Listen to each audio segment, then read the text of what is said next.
জীবনে একবারই একজনকে বলেছিলাম, পায়ে পড়ি তোমার, আমায় ছেড়ে যেও না। সে শুনেনি, তবুও আমায় ছেড়ে চলে গেছে। ওই ঘটনার পর আমি বুঝতে পেরেছিলাম, যারা আসলে চলে যেতে চায় তাদের যেতে দিতে হয়। কারণ যারা চলে যাওয়া কথা উল্লেখ করে তারা অনেক আগের থেকে আমাদের জীবন থেকে চলে যায়। হয়তো কিছু সময়ের জন্য ওরা থাকে, কিন্তু সেটাও হয়তো দয়া করে। আর জানো তো, ভালোবাসায় না দয়ার শব্দটা বড্ড বেমানান।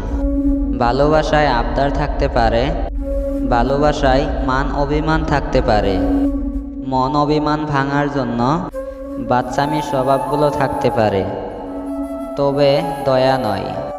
আমি সেদিন বুঝতে পেরেছিলাম যে সে চলে গেছে, আজ হয়তো প্রকাশ করেছে, কিন্তু সে অনেক আগেই আমার জীবন থেকে হারিয়ে গেছে। তাই তো আর তাকে বাধা দেইনি, তাকে মিথ্যা মায়ায় বাঁধতে চাইনি, তাকে চলে যেতে দিয়েছি। হ্যাঁ, হয়তোবা অনিচ্ছাকৃতভাবে, তবে তাকে যেতে দিয়েছি।